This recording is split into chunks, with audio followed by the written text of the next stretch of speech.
Nandito ngayon ako sa tindahan na Tilina. Tumitingin ng isda. Ayan guys. Bangus, tulingan, tapos gilid. May hipon. Ayan. Tapos itong baboy, sariwa. May tahong. May manok.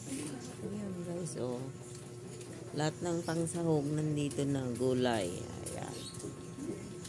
Ayan guys, oh. Ayan, may kamatis. May sili.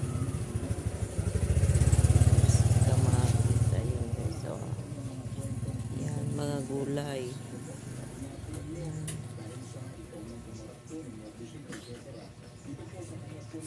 Bibili nga ako ng tahong ulam namin. Tahong na lang. Nagtitipid. Asan na yung tindira? Nawala. Nawala yung tindira. Ayun guys.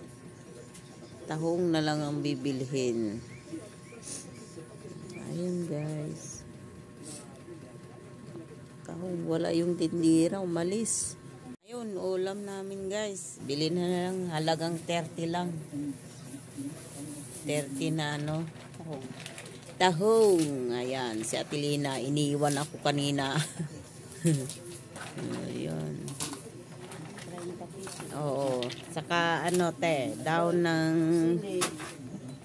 sili.